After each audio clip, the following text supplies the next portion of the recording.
Oke, main apa kita hari ini?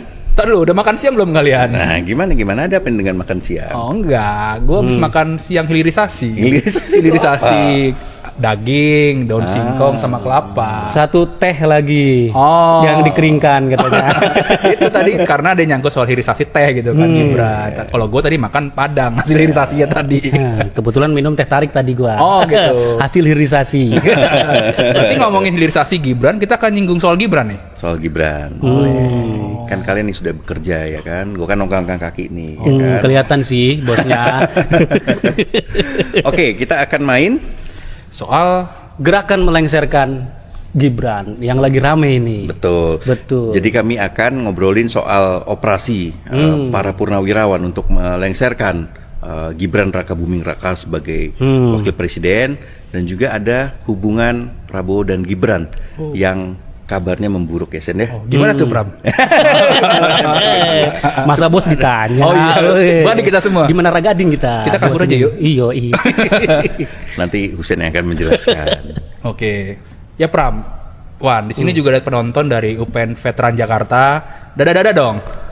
Ada, nggak tahu masuk apa enggak gue kerjain. Kayaknya enggak deh. Oke, lu kan sudah ketemu nih kalian berdua nih, juga dengan Egy dan Cica juga ketemu dengan para purnawirawan ya. Mereka ini siapa aja Sin? Nah, mereka kan mengatasnamakan Forum Purnawirawan Prajurit TNI ya. Di situ ada berbagai purnawirawan TNI dari kolonel sampai bintang 4 ya, Wan. Jadi kemarin kami ketemu sama Sunarko. Sunarko itu adalah mantan Danjen Kopassus.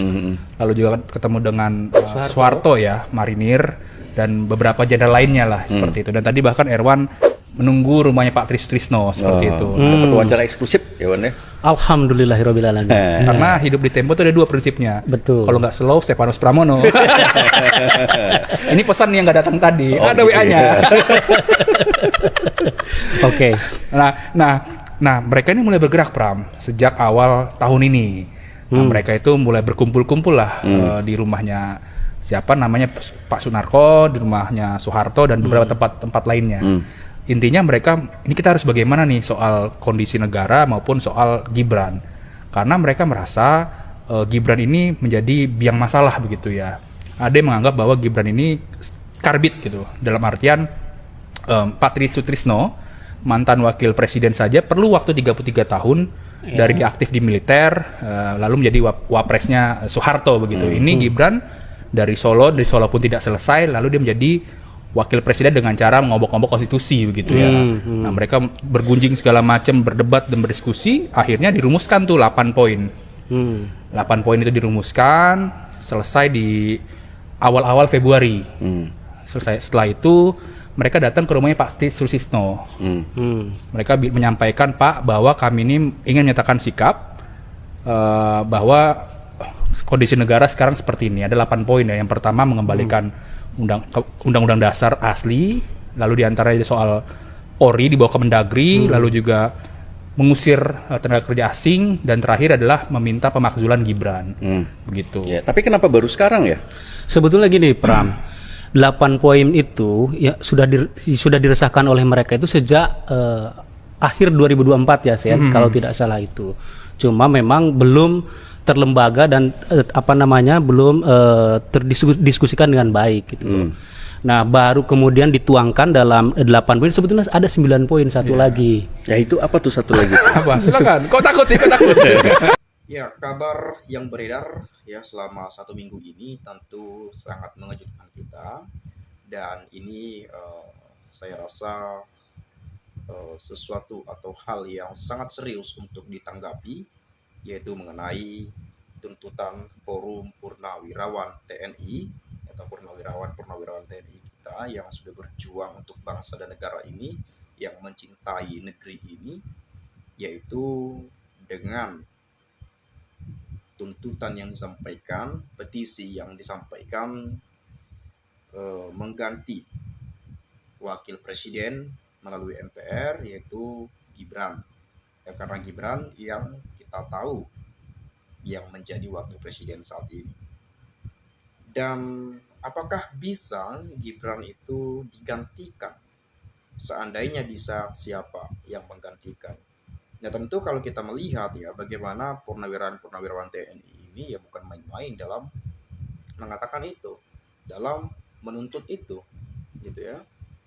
Orang-orang ini orang-orang pejuang negeri ini, ya, dan pasti mereka tahu ya mengenai konstitusi, mengenai hukum-hukum yang ada di negeri ini, ya, kemudian bagaimana mereka mencintai negeri ini, ya, mungkin ada hal-hal lain atau aspek-aspek yang eh, mendorong mereka atau membuka pemikiran-pemikiran untuk menyampaikan tuntutan itu.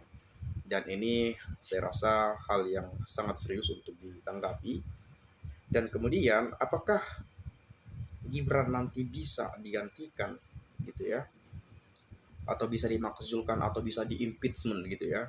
Ya saya nggak tahu juga sebetulnya, tapi ya secara kalau ada mungkin hal-hal yang misalnya ada pelanggaran yang dilakukan oleh Gibran atau ada pelanggaran hukum yang pernah dilakukan gitu ya, ya bisa-bisa saja sih sebetulnya ya.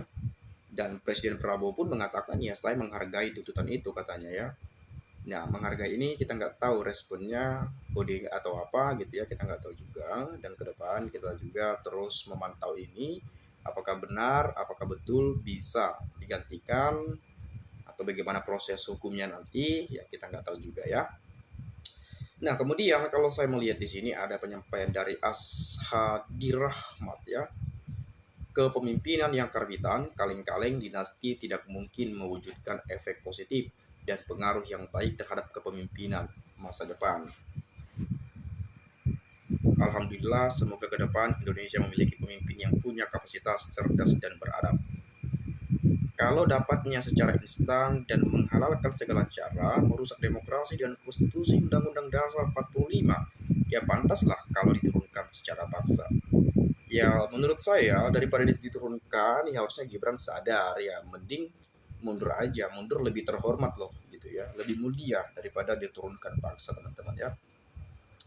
Sebagai rakyat gue peduli dan penuntut Mulyono membuktikan ke publik ijazah asli yang dipegangnya.